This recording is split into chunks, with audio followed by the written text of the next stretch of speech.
Hi there, I'm Mel Clark. I'm a director of a company called Black Balance Projects. We are a multidisciplinary consulting company in the built environment sector. I'm a founder of the company together with my business partner, Malcolm Bigger, and we've been in business for 16 years now. Yes, I'm sort of a product of both farm and city. My education started in an area called Mangette, which is near the Tugela River mouth. I don't know if you know the story of John Donne, but anyhow, I'm from that clan of that part of the world. Grew up on the farm and went to school there. It's worth mentioning for me because it really instilled the value of love for family, love for local community, and a very strong work ethic, as people from the farm tend to have. But also at that time, in the sort of late 70s and early 80s, an appreciation of people coming from different walks of life, you know. We spoke Zulu, we mixed with people of all types, and it really was a solid grounding as a young child. And then at high school, I think what's worth mentioning is obviously in the early 80s, it was quite a hectic time in our country, and got involved in student anti-apartheid protests. And that experience really instilled a capacity for critical thinking that I think has been quite a cornerstone for whatever I developed as a person after that. But also organizational skills, project management, team building. Those were a big part of my schooling and education. After school, I initially thought I was going to go and become a doctor. So I did 1 year of medicine at UCT, but didn't go much beyond it, and was drawn to the social sciences, especially industrial sociology, and completed a degree at the then University of Durban, Westville, and studied industrial relations and law after that. And from that, then got involved in the trade union movement, which led to my first job. So maybe just a mention of that. My first job was as an organizer in the Clothing and Textile Workers Union here in Durban, recruiting workers early in the morning at the crack of dawn in the Jacobs Mobeni area, getting involved in wage negotiations, learning labor law, and learning from worker leadership. So it was really not a normal sort of first working environment where one would learn from bosses. Here, as coming in as the more sort of university educated person, I had to learn from workers, which was very fulfilling in its own way. So at the moment, I'm an executive director of Black Balance. I think that's a fancy term for do whatever needs to be done. We're a small company, and so there's lots of different roles that I have to play. My focus is really on building the brand of the business, focusing on project opportunities. We do quite a bit of feasibility work. So we have in our business town planning, architecture, quantity surveying, engineering. And I try to knit these disciplines together to look at the feasibility of doing different types of projects, mostly in the built environment, but some of them are economic projects. And so rather than focus on a specific discipline or aspect of it, my role is to try to get them to talk to each other around a common goal or vision for a project, and make it workable. I think for me the theme of the why is building bridges and building connections between people and spaces and ideas. Our company is called Black Balance. I was part of sort of the architect of that name. If you know photography, there's a thing called white balance. The opposite of that is black balance. But it achieves the same effect of making the picture, the photographic picture, more real. You have less ghosting and less high and low lights. And that's what we wanted to do with this company, to try to bring more balance between black and white in terms of economic empowerment, balance between live, work, and play spaces, balance between social, economic, and environmental needs. And so the why for me, why I do what I do, is really about trying to bring that balance by connecting people and different disciplines and different opportunities to those who seek to make a go of things, to bring their passion together with skill. That's not an easy one, but the one thing I think that stands out for me, being a sort of very KZN rooted person, is the role that I played in helping with the formulation and development of the provincial growth and development strategy. I spent quite a few years on that together with the Provincial Planning Commission, the likes of Ricky Brooks and many others, in trying to develop a strategy and ultimately a plan that incorporates the visions of the many stakeholders in our society. So during that time, we spent an enormous amount of time talking to groups and people from all walks of life, business, trade union, community people, government workers, unemployed, across the board, academics, and trying to knit that together into something that is workable and not too boring, hopefully, that people can rally around and that you can have an implementation around. And that started, or was quite far down the road, even before the National Development Plan was put on the table. And up to today, if you look at almost every major speech, if you look at the State of the Province addresses through the last 13, 14 years, it's been mentioned every time, and it's become a point of reference for planning every time. So that's something I'm particularly proud of. Of course, it's all well and good to have a good plan, but it's about implementation at the end of the day. And that's where some of the disappointment is, that we haven't really implemented all aspects of that strategy and plan the way we should have. But it's still there to guide us, and still there to rally around. So it is something that I feel proud of being part of. So again, there's been lots, and it's hard to pick one out. I think if I go back to those early working days of my first job in the trade union movement, I was mentored by a worker leader called John Zikali. Those in Durban know the steep hill called John Zikali Drive. That's the guy. He had an enormous stature and reputation. But anyhow, to come back to the advice and the influence, I came in as a young university student, overzealous to, beat up the bosses and make sure workers' rights are advanced, and be as militant as young students can be.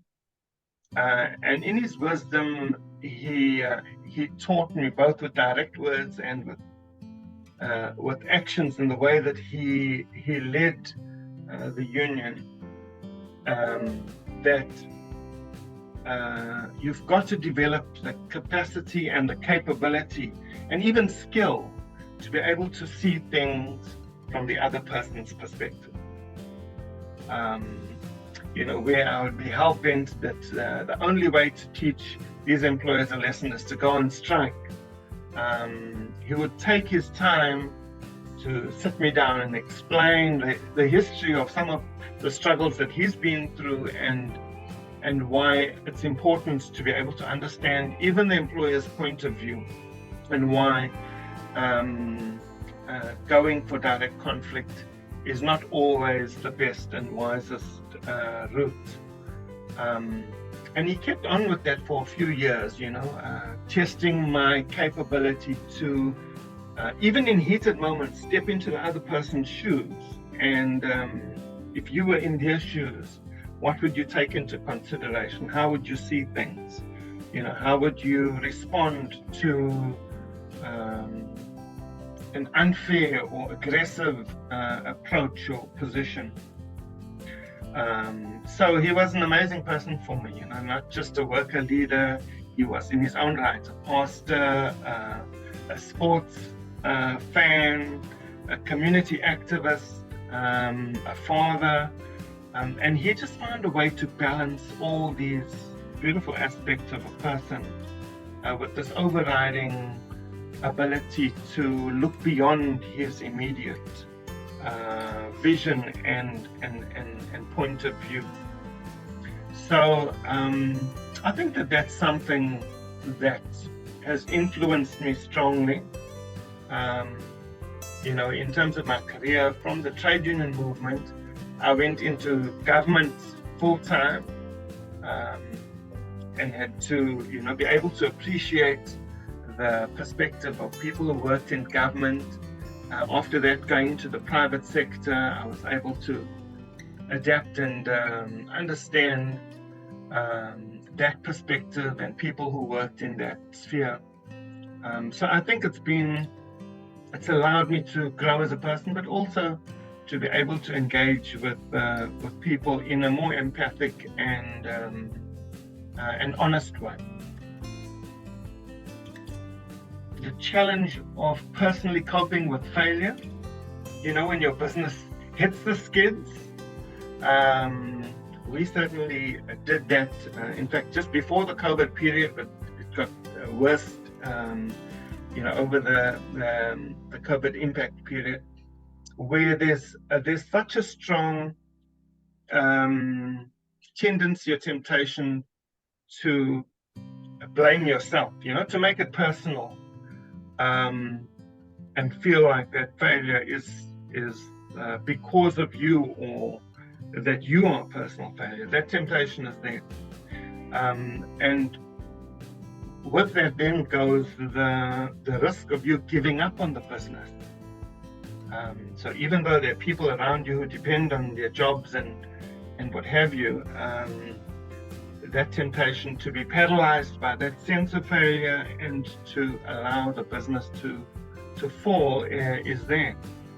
So that was a challenge that I had to face, and I think that I was able to learn that lesson, that business failure is not personal failure. In fact, like many wise coaches say, that failure is there to teach you something to grow the business further. It took me a bit of time, as we came out of COVID, to really appreciate the lessons from that downturn and that period of struggle, where cash flow wise the wolves were really at the door. But I did learn it, and we did learn it, and we've been able to grow since then. Such that I think that, even if further challenges come, and they are here and they come all the time, as you would know, there's a very strong negative narrative in many parts of business about whether it's worth it and how bad things are, etc. So challenges will come, and they are here, but I am now a more firm believer that those challenges are put there to train us, give us some gym, and commit us to better ways of doing things and being stronger going forward.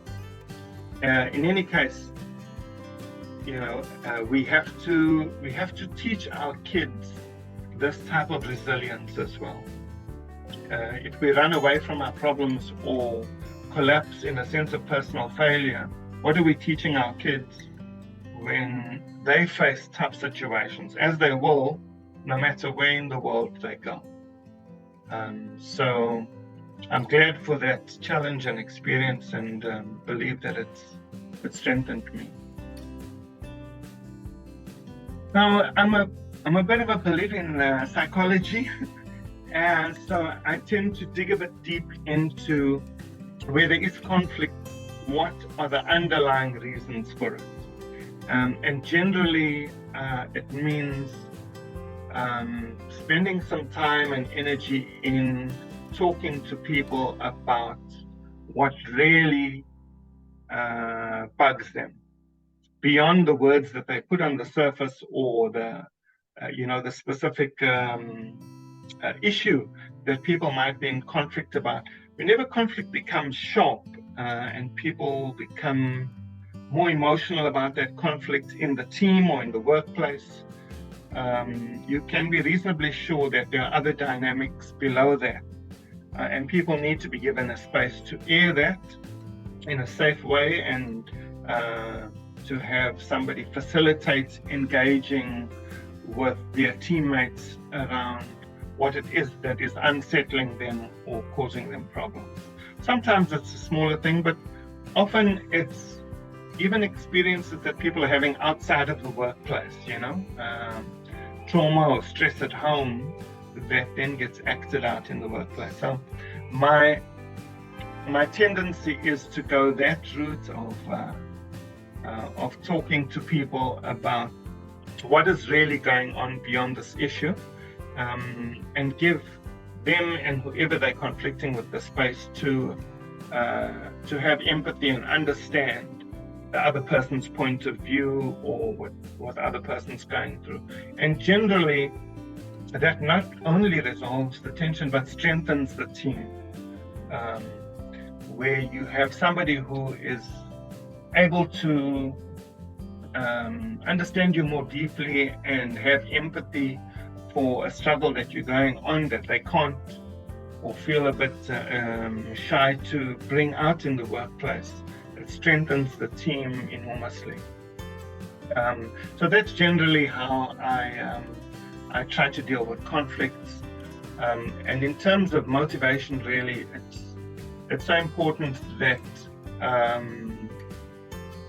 you help people identify where their passion is. And that's not always possible. Sometimes jobs have very strict walls around them, but often, especially in our type of environment where you are involved in design, you are involved in feasibility, you have many aspects to it, and to try to link people with where their passions are generally keeps people motivated. So I try to do that where that's possible. For me, the short answer would be family, experience of family, and growing older, the idea that yes, you have friends and yes, you have networks, but at the end of the day, a family that is closest to you matters most. And so that inspires me to achieve more, but also to appreciate the need for balance between the attempt to apply my skills and build a business with why I'm doing it, which is for family and to sustain and grow family. So I think that's in some way an inspiration for me. I think for the next 5 years, my vision is for KZN to try to regain and surpass its status as the best place to be in South Africa. As you know, we've long had that reputation. The warmest place, the warmest hearts, where people not only enjoyed our natural beauty, but also enjoyed our people. My vision is for us to focus on that and regain that over the coming years. It has been affected by many things that we know about as a province and the city of Durban, eThekwini in particular. But I think that if we make that breakthrough and work at rebuilding that image of KZN as a lovely place to come to, not only for its natural beauty and offerings from beach to berg, bush, but also in terms of people who are warm and welcoming, that will have a strong knock-on effect in terms of investment and business in Durban. I've been involved in many studies. One of them, for example, a few years ago, looked at attracting headquarters from Gauteng to Durban for trade and investment KZN, and that study just showed how strong the link is between people's perception of being welcomed as a place and the investment value of a place. It's not just about the maths of input costs and profits. It's also about perceptions of, is it sustainable to be here with these people? Am I welcome? Will I be able to enter networks, or is it closed? So it's a bit of a roundabout answer that has to do more or sound more like tourism, but I do think that for me, that vision of making us a really welcoming place to be unlocks the potential for investment and business growth for the next 5 years. I'm very conscious about the saying of time is precious, and just that cliche of value every moment, value all of the time that you have, because time goes by so quickly. And I'm a project manager at heart, so manage your time, make time for things that matter, but including enjoying life. So make time for that 10K run, that round of golf as well.